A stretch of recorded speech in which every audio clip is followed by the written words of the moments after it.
கோயம்புத்தூர் இந்த 10 வயது சிறுமி கொடூரமா இறந்ததற்கு தாவேகா தான் காரணம், இல்ல திமுக தான் காரணம், இப்படித்தான் அரசியல் பேசிட்டு இருக்கிறாங்க நிறைய பேர். இதெல்லாமே தேவையில்லாதது. திமுக ஆட்சியிலும் பெண்கள் கொடூரமா இறந்திருக்கிறாங்க, தாவேகா ஆட்சியிலும் கொடூரமா இறந்திருக்கிறாங்க. நாளைக்கு வேற ஏதாவது கட்சியிலிருந்து வந்தாலும் இப்படி கொடூரமா சம்பவங்கள் நடக்குதுன்னா அதுக்கு ஒரே காரணம் போதுமான தண்டனை இல்ல. தூக்கு தண்டனை பெரிய தண்டனை அது அப்படி கிடையாது. அதே மாதிரி ஆயுள் தண்டனை பெரிய தண்டனை அப்படியும் கிடையாது. ஒரு கொடூரமான தண்டனை ஈரான், ஈராக், துபாய் அது அந்த மாதிரி கண்டறிகள் எப்படி கொடுக்குறாங்களோ மக்களுக்கு மத்தியில கொடூரமா கொடுக்கும் பொழுது அதை பாக்குறவர்களுக்கு அது செய்யறதுக்கு என்ன, இது யோசிக்கிறதுக்கே பயமா இருக்கும். அது மாதிரியே தண்டனைகள் தான் வேணும். கேட்கறது கொடூரமான தண்டனை, விரைவான தண்டனை கிடையாது. அப்படி விரைவான தண்டனை அப்படிங்கும் பொழுது ஆல்ரெடி நடந்த நிறைய கேசஸ்ல தப்பே செய்யாதவங்க மாட்டி அவர்களை கொண்டிருக்கிறாங்க. இது சிபிஐ விசாரணையில வந்திருக்கு. அப்படி பார்க்கும் பொழுது தப்பே செய்யாதவங்க மாட்டுறாங்க. இதுக்கு காரணம் யாரா இருக்குதுன்னா சமூக ஊடகங்கள் தான், சோசியல் மீடியா.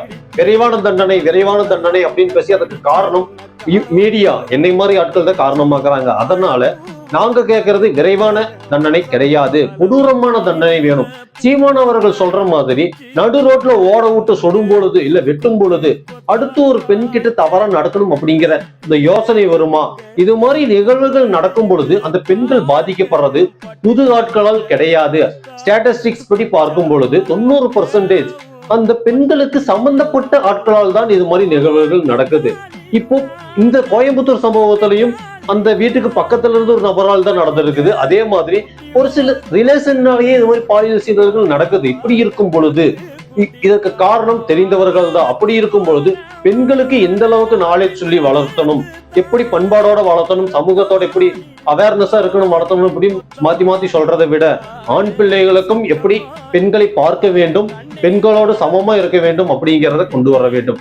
இது மாதிரி ஆண்கள் பெண் அந்த தெளிவோடு வளர்த்தும் பொழுது இனி வரும் சமூகத்துல ஆண் பெண் இவர்கள் ரெஸ்பெக்ட் கொடுத்து நடக்கும் பொழுது ஒரு அவேர்னஸோட வளரும் பொழுது இந்த கொடூர குற்றங்கள் குறையுமா? இதுதான் இப்ப கேட்க வேண்டிய கேள்வியா இருக்குது.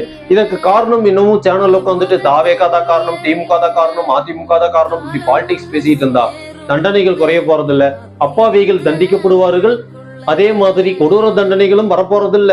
இப்படி கொடுக்கிற தண்டனைகள் கொடுக்கறதுக்கு ஒரு சில மாதங்கள் ஆச்சு அப்படின்னா இவங்க அசாரணமா பண்ணிட்டு இருக்கிறாங்க. இதுக்கு காரணம் இது மாதிரி தவறுகள் நடக்கும் பொழுது எல்லா மீடியாக்களையும் சவுண்டா நம்ம சொல்றோம், இது மாதிரி கொடூரங்கள் நடக்குது, இதையெல்லாம் குறைக்கணும், கொடூரமான தண்டனைகள் கொடுக்கணும், விரைவான தண்டனைகள் கொடுக்கணும் அப்படின்னு பேசணும்.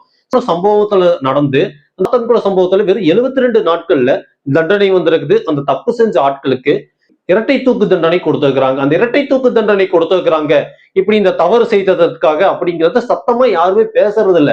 இப்படி சத்தமா பேசும் பொழுது எல்லாருக்கும் கேட்கும் பொழுது நிச்சயம் அடுத்த முறை இந்த தவறு நடக்கிறதுக்கு வாய்ப்பு குறையும். அதே மாதிரி 2வது இது மாதிரி தவறு நடக்கிறதுக்கு காரணமா இருக்கிறவங்க செஞ்சவங்க எல்லாருமே 90% மேல போதையில் இருக்கிறதாக தகவல் வருது.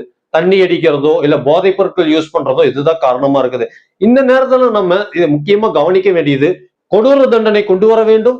2வது போதைப் பொருட்களை நிச்சயம் ஒழிக்க வேண்டும். 3வது சமூக அவேர்னஸ் நிச்சயம் வேண்டும்.